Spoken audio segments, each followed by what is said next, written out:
everyone, today I'm going to be showing you how I wrote and recorded Roses and Violets. It's probably my biggest song that I've done to date so far in terms of reach, so I thought I'd give a little insight into exactly how it came about. When I found the instrumental, I was literally just on YouTube. I was just practicing. Like, if I'd known whatever song I was gonna happen to do would take off, I probably would have either created it myself. I do know how to produce, but like I said, I was literally just practicing the songwriting part of things. I think the original title that was on the video that I found was called Ugly God Type Beat. Now, I do like Ugly God, so I was like, okay.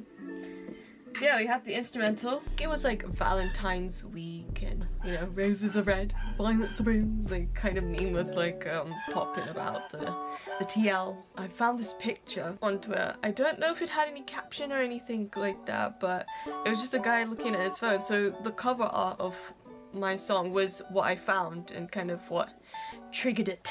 It's like, roses are red, violets blue, why don't you text back when I message you? I was like, damn, relatable, simple. A question that somebody would ask like in a day-to-day kind of scenario. Roses are red, violets are blue, why don't you text back I message you. When I did hear the instrumental, I really just liked the structure of it. I felt like in a previous song that I'd done before, the Noodle song, Make It Hot, a lot of the time I was just cramming words into the instrumental, but this time around I wanted to keep it breathable and play around with the whole idea of repetition a bit more, because that's how you make stuff like catchy, stick in your brain. When I was writing the second verse, I was in London. I was on the underground train, but it wasn't the bit that's actually like under the tunnels. It was where you could, you know, still see things. When you're doing songwriting, the environment that you're in alone can just get you in the right frame of mind to write down what you actually want to say. I was trying to just do different things on this particular track and like get myself back into the space of doing the songwriting. As for the way in which I mix the song, I think since Roses and Violets came out, I've been playing around a bit with how I mix things now, but I think I'll leave that for another video. As for how it was mixed at the time, you can just open that up. We can zoom in as well. Alright, so we're just getting it nice and close there. Right there, I had channel EQ, compressor, pitch correction, de-esser, and tape delay. I don't know, let's start with pitch correction because that would probably be the easiest for me to talk about. There we go. So, with pitch correction, I thought if I added just enough so it's not like overpowering the entire track, then that way I'd still be able to get a bit of that like auto-tune sound. Pretty much every song in the charts is auto-tuned, but it's like whether you're like someone who uses it like in a Cher heavy way, T-Pain heavy way, even singer-songwriters who are like all about the acoustics, even they're using it as well, but just in a more softer way because it makes it sound just right to the ears. I think before that specific song I wasn't using like auto-tune at all, bar one song, which it was just kind of pushed the extreme so you could tell, but otherwise I just wasn't using it at all. I took all those songs down anyway because like they didn't have enough clout. I'm trying to put like the most interesting of the songs out, so yeah. De-esser. I started looking into the de-esser after I was on Reddit. I was looking into how Tinashe mixed her vocals in 2On. There's like literally a whole article about it on there. De-esser was something that was mentioned, so I was like, I haven't used that before either, so we just pop that in too. Okay, so we covered pitch correction, covered the de-esser. The tape delay, it wasn't so much to like create a delay, it was more to create an effect on the vocals. There's something called like LA2 something. I wonder if I still got all my settings from here. Damn, I don't, because like I said, I literally just switched to a new machine.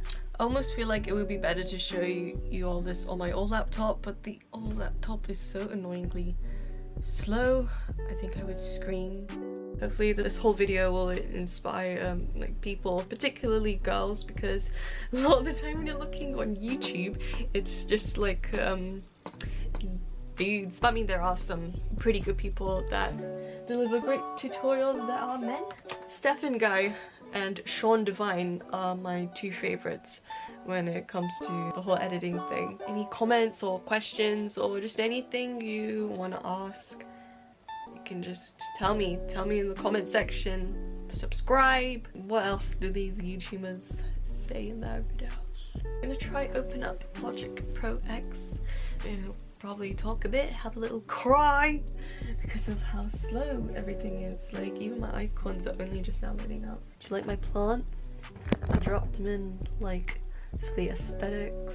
Oh, also I have my my Amy poster there and my Frank newspaper clipping that was taken from an article in 2012. Do you see why I used to struggle?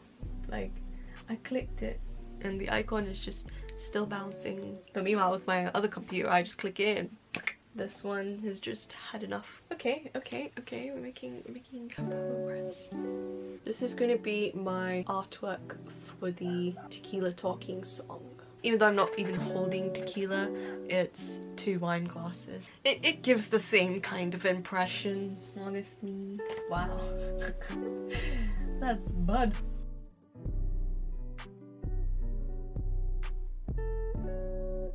It's a cardioid condenser microphone. It comes with its own wire. You stick this in the laptop, you stick that in the microphone. It comes with a little stand as well. So how you're meant to position it, I didn't know this during the first couple of years that I owned it. I was positioning it like this, 100% wrong. No, you gotta position it where, like, so the wheelie bits are facing you and it's kind of like at an uppish angle. That way sound's gonna be hitting there and taking in whatever the heck you're trying to sing or say or rap, etc.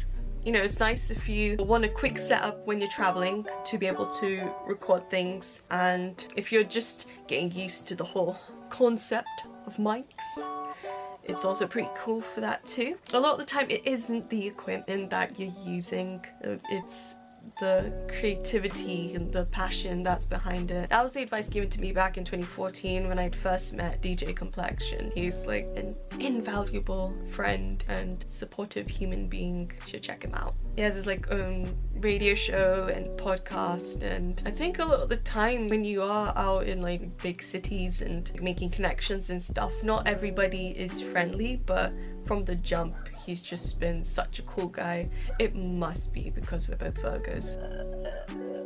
Yeah, so it's got its perks, but also I'd say I never really personally liked how it sounded on my voice. I know I was like, I used it for the longest time, but I always felt bothered when I did. So like I said, it's great if you're a beginner, but I'm a big girl now, so I use the XLR mic. I will talk more extensively about all of that if people want to hear about it. Leave a comment below. So let me know if you want to know about my setup that I use these days. You'll be able to hear what it sounds like when Tequila Talking comes out this month. Next thing I want to show is the Sennheiser headphones. It's the HD 280 Pro. These are great.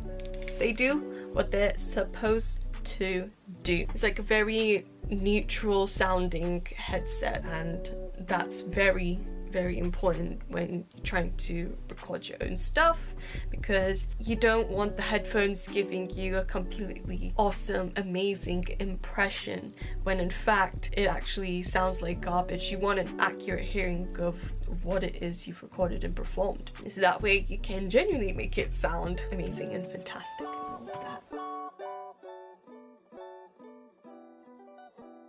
The whole experience taught me that I am quite a visual person, and when songwriting like images and just kind of like random ideas, they'll just kind of mesh together, things will happen and then songs will appear. I'm always in different moods, so whatever mood I'm in is like influences what I'm writing.